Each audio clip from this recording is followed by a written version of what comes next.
Hello everybody, welcome to my channel. For anyone new, I appreciate you taking a moment to stop by and check it out. So for anyone new to the channel, I focus primarily on Japanese vintage cards. The era I focus particularly on is from 1931 to 1959. Excuse me.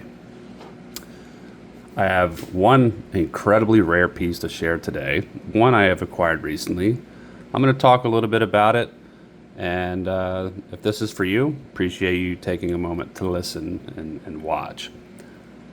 Now this channel is going to be Japanese vintage, like I said, and it's going to be more of an informative channel. I'm going to talk a bit about these cards, give as much information as I'm aware of about these pieces. And I just want to give a bit of a heads up. Some of the information may not be 100% accurate. It's just as accurate as possible to my knowledge. When it comes to Japanese vintage cards, there's a lot of unknown factors and unknown facts about a lot of these pieces just due to how rare they are. And there's not a lot of outlets out there to learn a lot of information about these things. So some of these things I may be wrong on a little bit. If you know more, feel free to correct me in the comments. But I'm going to share rare cards. That's what I collect, and I hope this is something you enjoy. So I have one card to share today. Extremely rare card. And Japanese vintage cards operate on a rarity scale of R1 to R5. R1 being the most common, and R5 being the rarest. This particular piece I have is an R5, and what we have is from 1952. These are called the JF45A. These are the Glyco Caramel Type 1s. Now, these were issued by the Glyco Company in 1952. They would give out packages of caramels, particularly a box, like a red box, would be one of the more common packages they had. And inside would be a box of caramels in a heart shape. And in 1952, Mr. Ozaki, who is the owner of the Glyco Company, decided to implement Menko cards, Japanese baseball Menko cards, into his products. Little kids were big into baseball cards in that era. You know, this is right after the war. And they needed something to help boost the sales, garner more interest towards the candies. So they implemented these into the boxes. Now, I'm not sure if they only implemented one or they implemented a strip of these. That I'm not sure.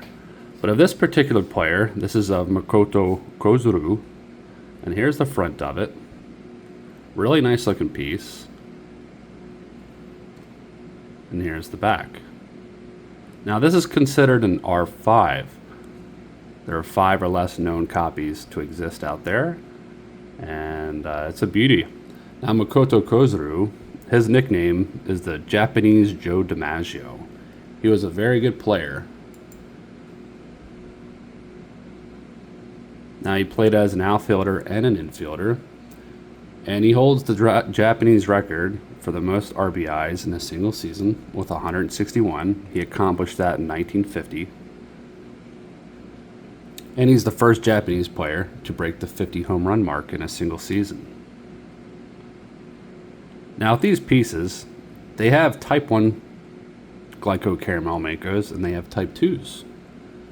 Now there are some subtle differences between the Type 1s and the Type 2s. The Type 1s, you can see down here is actually part of a coupon. These were Menko cards / coupons implemented into the Glyco packages. Now the Type 1s, which down here you have the coupon, you see nothing here. Now the Type 2s, the differences between the Type 1s and the Type 2s actually had a dotted line across the bottom here to where you could cut out the coupon section of the card. Also with the Type 1s, which this is a Type 1, the font for these characters are a little bit smaller than the ones for Type 2. Now on the back, between type 1s and type 2s, you have in the top right here, which is a Glyco prize. This is the prize you get out of a candy package. The type 2s would have a larger font here for Glyco prize.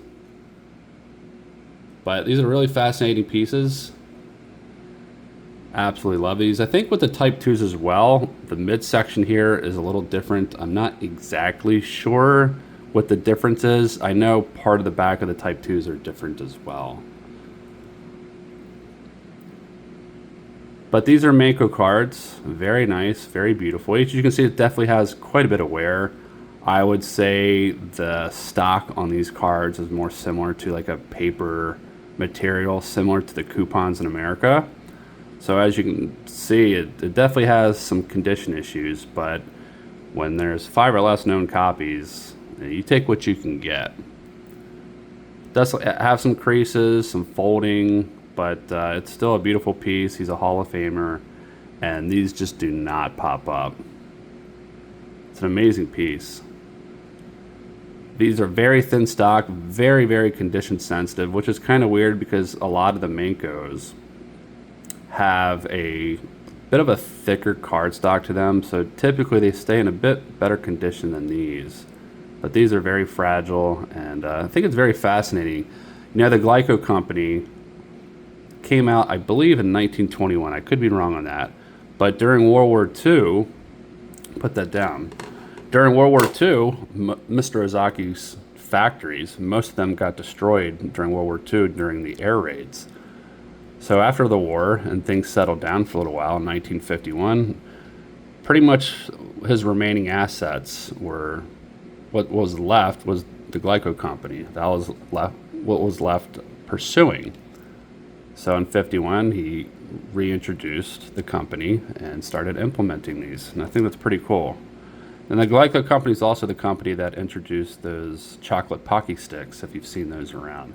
Now, I don't know if these were included in the Pocky stick packages, but I know these were included in the caramels. And yeah, they're amazing pieces. But that's all I got to share for today. I hope this is something you enjoyed. This will be more the format of this channel. You want to just see very rare cards. Here's some cool information about these pieces. This will be for you. For now, you guys take care, and I'll talk to you soon.